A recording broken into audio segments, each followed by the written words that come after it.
Welcome to Gurukul GS point.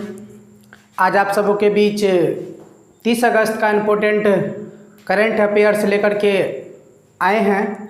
तो देखते हैं सबसे पहला क्वेश्चन क्या है। सबसे पहला क्वेश्चन है, किस देश में खुदाई के दौरान 3800 साल पुरानी विराट देवी की मूर्ति मिली है।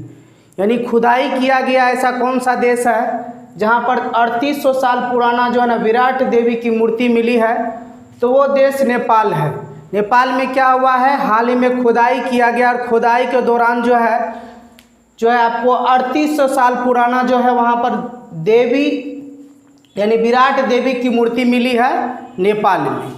अब नेपाल के बारे में जान लेते हैं। नेपाल की राजधानी काठमांडू है। नेपाल की मुद्रा नेपाली रुपया है और नेपाल के वर्तमान में प्रधानमंत्री केपी शर्मा ओली है और वर्तमान में वहाँ के राष्ट्रपति है विद्या देवी भंडारी जो कि एक महिला है।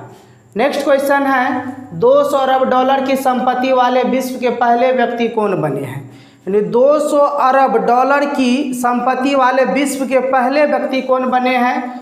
तो वो बने आपको जेफ बेजोस। कौन बना है, जेफ बेजोस बना है। 200 अरब डॉलर की संपत्ति वाले विश्व के पहले व्यक्ति बन गए हैं। और वैसे ऑल ओवर वर्ल्ड में यदि बात की जाए विश्व की सबसे धनी व्यक्ति तो वो जेफ बेजोस ही हैं। और जेफ बेजोस किसके संस्थापक है, तो अमेजन के संस्थापक है जेफ बेजोस जो कि विश्व के सबसे धनी व्यक्ति हैं।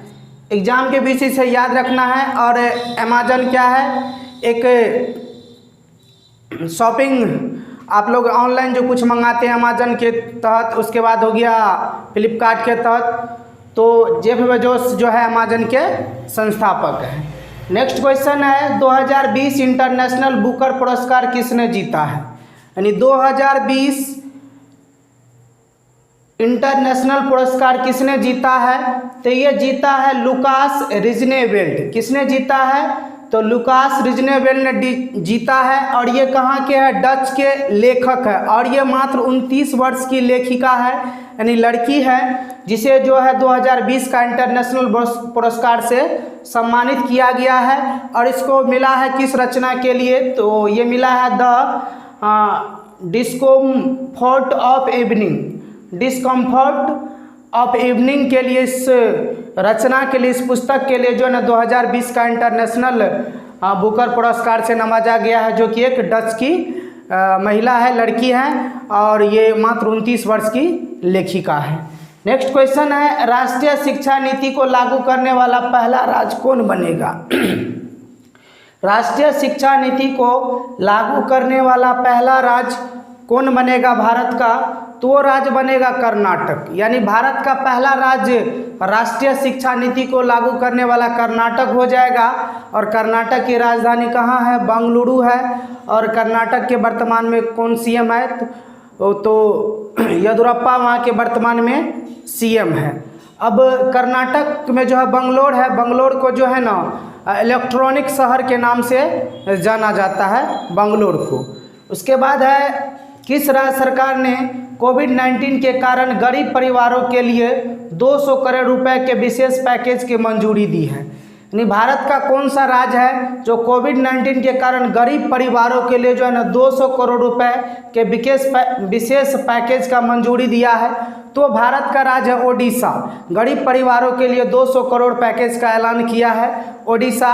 अब ओडिशा के बारे में जान लेते हैं। ओडिशा की राजधानी भुवनेश्वर है और ओडिशा के वर्तमान में सीएम नवीन पटनायक हैं और वहाँ के वर्तमान में राज्यपाल गणेशी लाल है। और उड़ीसा में व्हीलर द्वीप है जिसका नाम बदलकर एपीजे अब्दुल कलाम द्वीप कर दिया गया है। और चिल्का झील है उड़ीसा में, जो कि एक मीठे पानी की झील है। ये बराबर एग्जाम में पूछा जाता है कि चिल्का झील कहाँ पर है, तो ओडिशा में है। और पुरी की रथ यात्रा कहाँ से निकलती है, वो भी ओडिशा से निकलती है। और जगन्नाथ मंदिर वो भी कहाँ पर है, ओडिशा में ही है। नेक्स्ट क्वेश्चन है, 500 टी20 विकेट लेने वाले पहले गेंदबाज कौन बने। यहाँ पर विकेट हो जाएगा 500 टी20 विकेट लेने वाले पहले गेंदबाज कौन बने, तो वो डेन ब्रेवो बने हैं। ड्वेन ब्रेवो कौन बने हैं? ड्वेन ब्रेवो जो है ये 500 T20 विकेट लेने वाले पहले गेंदबाज बन गए हैं। और ड्वेन ब्रेवो किस देश के खिलाड़ी है? तो ये वेस्ट इंडीज़ के क्रिकेटर है जो कि T20 में 500 विकेट पूरा किया। और किस में किया है? तो ये CPL में पूरा किया है। CPL का फुल फॉर्म होता है Caribbean Premier League. Next question है भारत वियतनाम संयुक्त आयोग की 17वीं बैठक में भारत का प्रतिनिधित्व किसने किया है?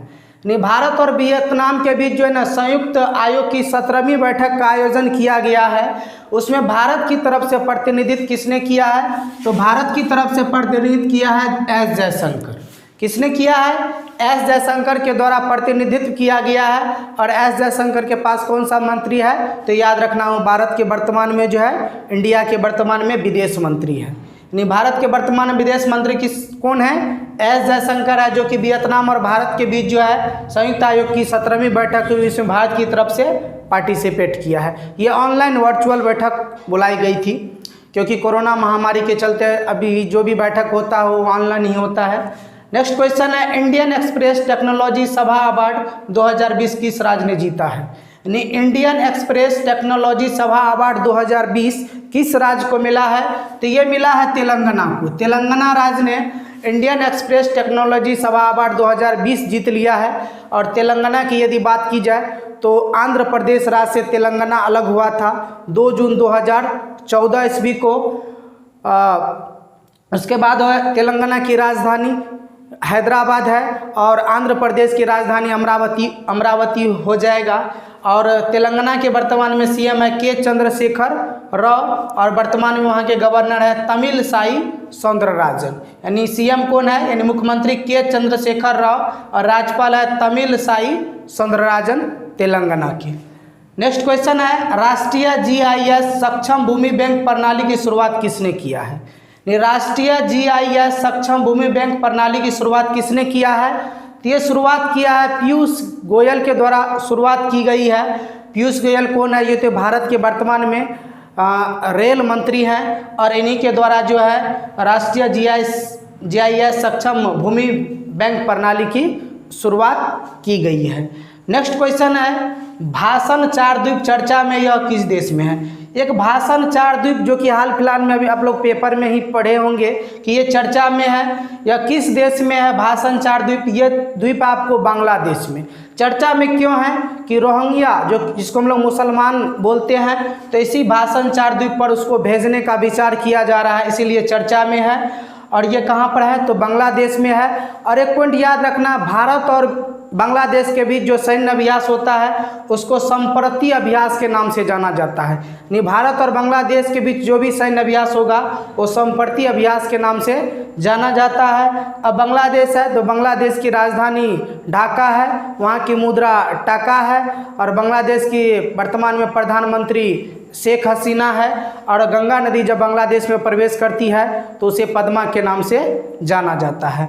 नेक्स्ट क्वेश्चन है national security challenges young scholars पर एस्पेक्टिव पुस्तक का विमोचन किसने किया है?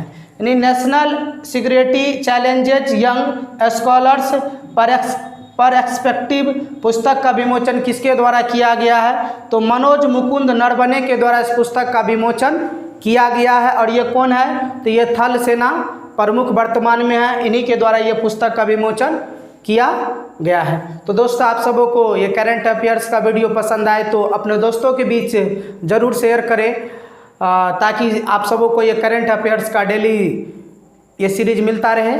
ओके, धन्यवाद।